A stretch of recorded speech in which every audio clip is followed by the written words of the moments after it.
Hey everybody, so wanted to definitely talk about Cenk Uygur just absolutely sticking his foot in his mouth. Man, this guy is he's barely more intelligent than Hassan Piker, generally. It's just absolutely ridiculous. So, Cenk romanticizes a past that never existed. Apparently, Muslims and Jews got along, ignored centuries of Islamic violence. Jeez, I cannot speak today at all. I don't know what's going on. Islamic violence and expulsions. Funny how self-proclaimed atheist Turk still clings to identity politics while rewriting history. He just can't stop being a Muslim no matter what. You know, it's interesting. He denies the Armenian genocide forever, creates a news company called the Young Turks, then later on starts denying that he made the company name for that reason, even though literally has a college paper written on it. It's kind of strange, you know, how that gets dug up and how you openly deny the genocide of Armenians. And then you have an Armenian working on your show as a token who has to come in and do damage control and go, you really think the show was named the Young Turks because of that? Yes, it's pretty well written in his college paper.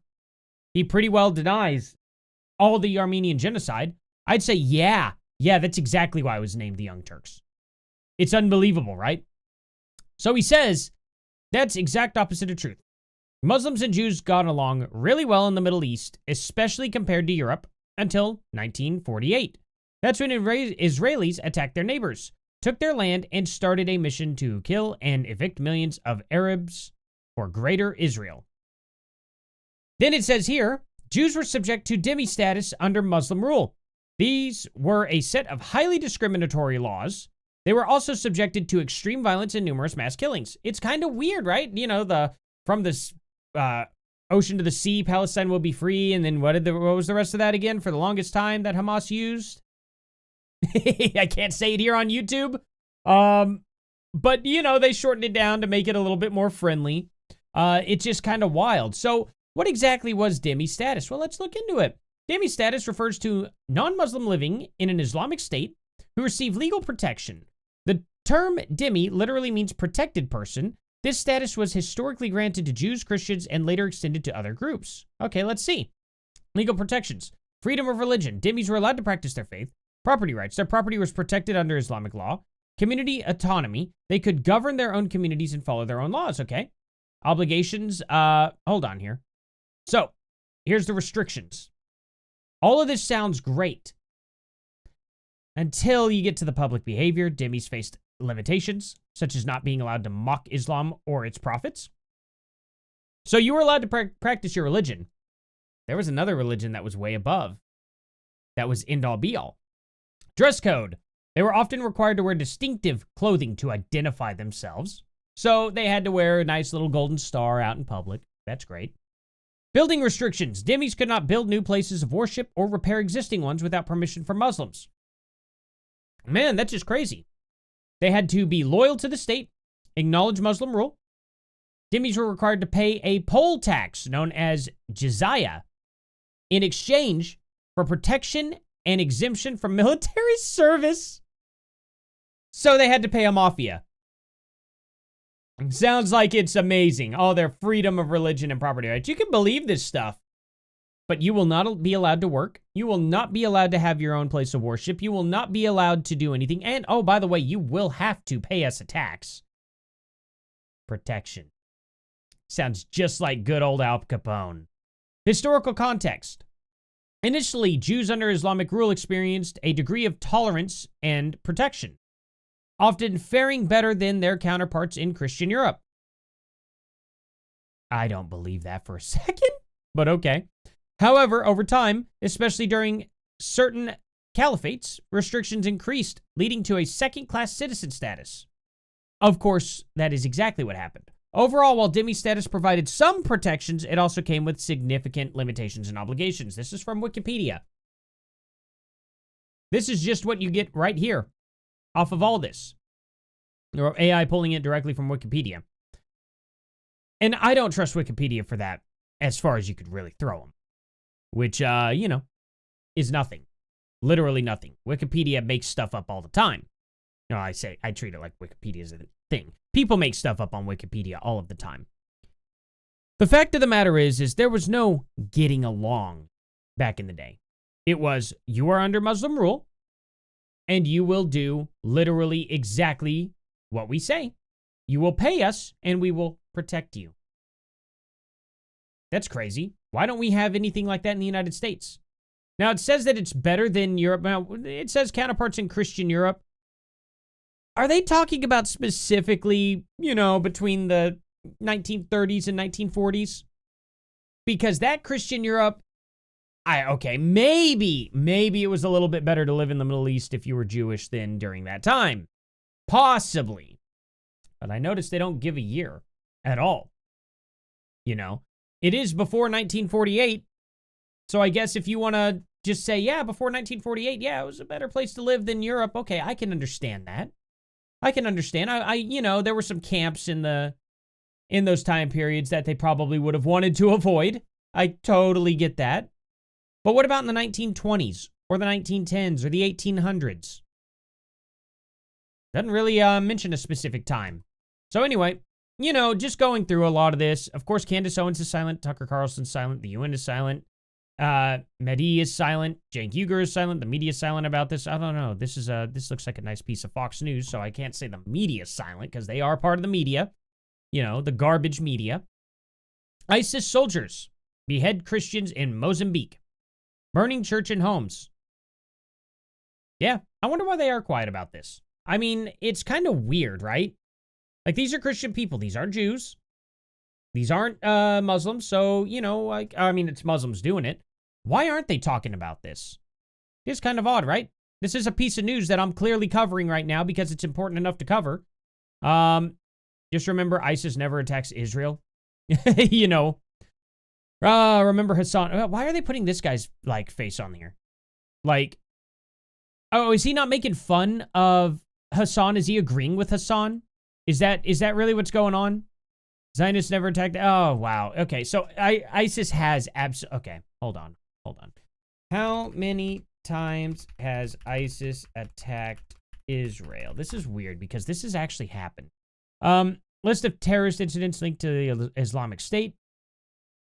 Now, let me see. So, ISIS strike, 2015 Kobani massacre. This is in Kurds. This is in Syria. Wait, how is this? I'm not thinking. I saw Islamic State and I thought it said Israel. I don't know. Just completely, yeah. Where's the AI on this? So, why is there not AI doing? Okay, maybe I'll just ask Grok.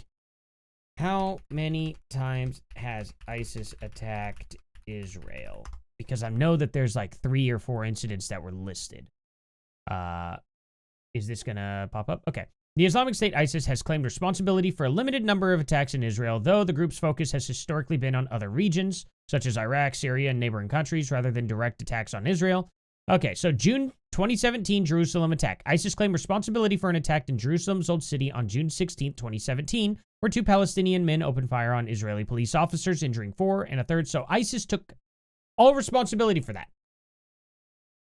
I don't know. Can we prove that that's literally Israel doing it? I mean, it's kind of odd to say, oh, Israel's, literally part of, what is Israel's connection to ISIS? Let's see. Is there anything that could connection? The connection between Israel and ISIS is the topic that has been heavily debated on, often fueled by speculation, misinformation. Okay, well, let's just see the actual connections. In November of 2016, Israeli forces clashed with ISIS-affiliated fighters from the, I'm not going to be able to pronounce that, group in Golan Heights, near the Syrian border.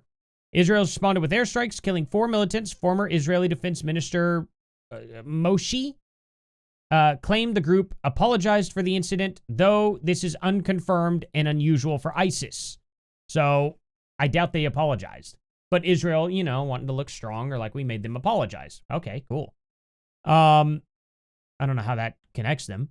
Israel, February of 2017. Maybe this will connect them, right? ISIS Sinai province. What a hell of a name there.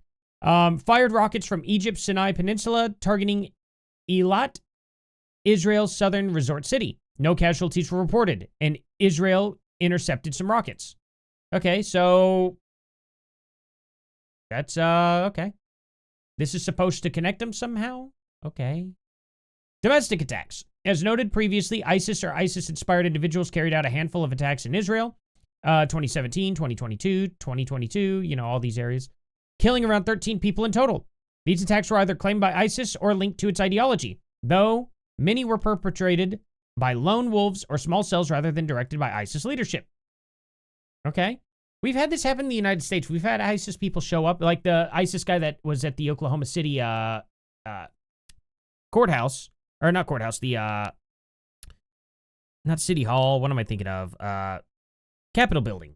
Over at the Oklahoma Capitol building, where an ISIS guy literally beheaded a woman right on the steps.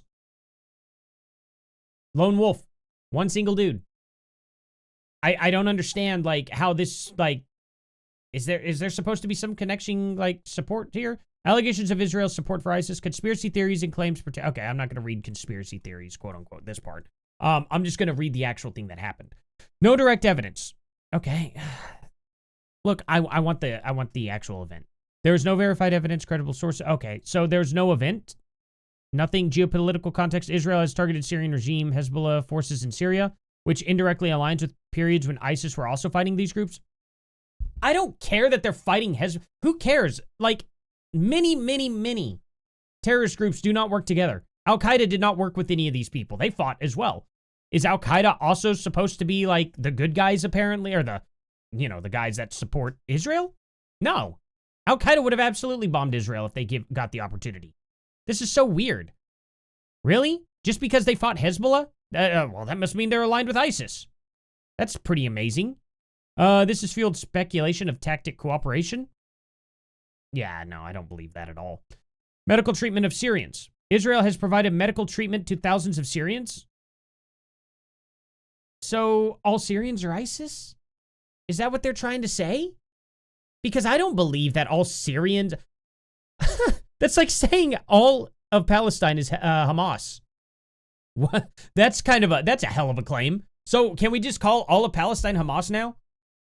Are you kidding me? Anyway, in the fields, hospitals near Golan Heights since 2013. Some critics claim this includes ISIS fighters, but Israel military has stated these were civilians or vetted rebels, not ISIS members. I mean, I'm sure that they probably did accidentally treat soldiers. It's not like Hamas is like walking around Hamassing it about, right? You know what I mean? In Palestine, they hide behind Palestinian people. So why would ISIS be any different? This is kind of ridiculous. They claim that they didn't treat any ISIS people, but I actually would bet they did and didn't realize it. That's almost certain. If I were an ISIS person, I'd be taking off all my garb and changing if I were seriously getting ready to die. You know what I mean? I'd be like, hey, I probably need to get treated for this. I got like 3 bullet holes in my leg. They're probably not good. I got a tourniquet around me. Let's go ahead and get me out of my terrorist gear and let's go, get treated. Anyway, Israeli counterterrorism efforts. Israel has worked to counter ISIS domestically. That doesn't show me anything that they'd be aligning with them. So they've arrested dozens of ISIS sympathizers. Okay. Yeah, that's really concrete there and showing that they're aligned with them. Border security. Israel has forfeited its borders with Syria and Egypt to prevent ISIS infiltration. Particularly from, okay, that has nothing to do with ISIS. They didn't make an agreement with ISIS. They made an agreement with Syria and Egypt. Intelligence operations. Like Mossad, Shin Bet have monitored ISIS activities, focusing on preventing attacks. Okay, that's still... Okay. If there's any information, guys, because this is AI, link it down in the description below, or tell me where to look. That way I can actually look to see if they've ever done anything in collaboration with ISIS. But so far, can't find a single thing about that here. And that could be AI's fault. So, if it is, tell me down in the description or down in the comment section below. I always call it the description. I don't know why I do that.